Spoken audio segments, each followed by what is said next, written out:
Áureo, depois desse meu relato aqui, eu gostaria de te perguntar por que o espírito reencarna? O que ele busca? Quais são os motivos? Quais as necessidades? Essa é uma questão muito comum, né, Priscila?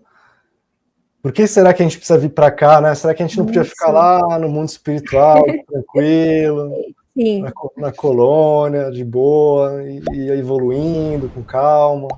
Né? Muitas pessoas têm essa dúvida, mas a reencarnação é necessária. Eu ouvi certa vez uma frase que talvez a morte seja uma das grandes ideias de Deus, porque quando nós temos contato com o que é transitório, com o que é efêmero, nós temos a tendência de buscar a essência, buscar o que é eterno. A reencarnar é importante por razões físico-energéticas e também por questões psíquicas. Né? Energeticamente, os nossos corpos espirituais, eles ainda precisam desse contato com a matéria densa. Nos livros de Robson Pinheiro, por exemplo, encontramos informações muito interessantes de espíritos que estão há muito tempo sem reencarnar, se recusando a reencarnar, e os seus corpos astrais começam a perder coesão molecular, porque ainda precisavam de um contato periódico com as forças da matéria densa. Veja que interessante. E esses espíritos correm o risco até de se tornarem ovoides, ou seja, espíritos que perderam o corpo astral. E vão ter que retomar um processo muito longo para reconstruí-lo. Já em Ramatiz, o mentor Ramatiz, em muitos de seus livros, ele fala da função do corpo físico. Ele usa a expressão mata-borrão, porque por meio de vários tipos de doenças, o espírito descarrega no corpo físico energias tóxicas que acumulamos ao longo da nossa jornada de erros e desequilíbrios, que estão ali acumuladas no nosso perispírito, nos impedindo de alçar a dimensões mais sutis, causando um desconforto extremo, causando dor, causando angústia. E muitas dessas, por mais que hajam tratamentos muito sofisticados do mundo espiritual, há coisas que só o corpo físico consegue escoar. Espíritos que lesaram seu corpo espiritual por meio de, não vou falar a palavra aqui por causa da questão do YouTube, mas autoextermínio, enfim, tantas... O mal lesa o perispírito, é muito interessante isso. Fazer o mal lesa o corpo espiritual e muitas vezes é só por meio do processo da reencarnação que você vai reconstruindo o seu corpo espiritual. O que muitas vezes é ruim para o corpo é luz para o espírito. Verdade. E tem os motivos psíquicos também, que são ainda mais evidentes.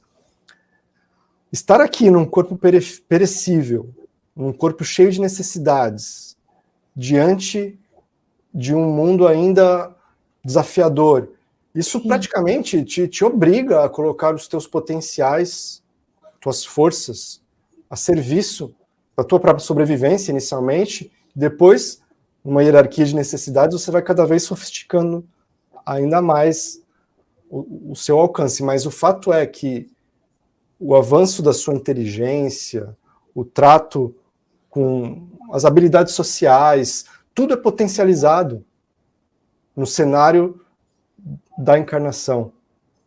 E outros motivos que poderíamos lembrar também, nós estamos num plano aqui que não é tão sensível à ação do nosso pensamento. Porque então isso nos dá a oportunidade de treinar. Imagina se fôssemos alçados a um plano onde tudo que pensássemos se materializasse instantaneamente. Nossa.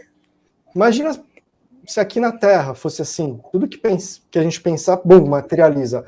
Imagina o caos. Seria então, muito. Nós precisamos mesmo estar num plano, numa dimensão onde tudo é mais lento, mais devagar, não tão instantaneamente acessível à nossa ação dos pensamentos, para que possamos educar a nossa mente progressivamente. E o controle emocional também. Sim. Né? Tudo é mais intenso. As emoções são muito mais intensas no astral. O Saulo fala muito isso, né? Ele diz que o corpo é o Rivotril da alma, né? Sim. Então, porque se você consegue ser calmo no corpo físico, no astral você conseguirá ainda mais. Agora, se você se descontrola no corpo físico, no astral, isso vai chegar às raias da loucura. Sim. Então, o corpo físico nos dá a oportunidade de treinar esse controle emocional, controle dos pensamentos, para que quando cheguemos numa dimensão onde tudo é mais acelerado, tudo é mais sutil, tudo se materializa, nós já teremos um controle muito maior. Sim. Então a gente elenquei alguns tópicos aí que me surgiram, mas isso é conversa para muito tempo. Para muitas horas, sim.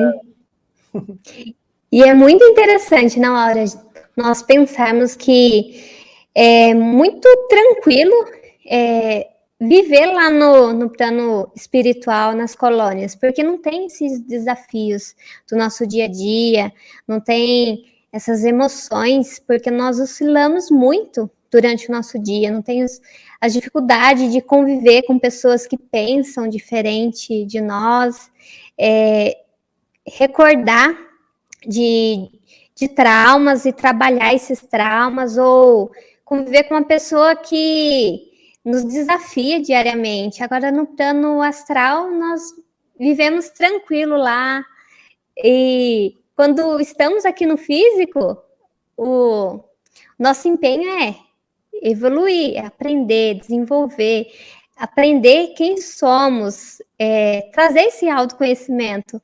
Então, dependendo do lugar que nós vivemos, nos dá essa oportunidade. E na família, esse potencial que fortalece mais ainda.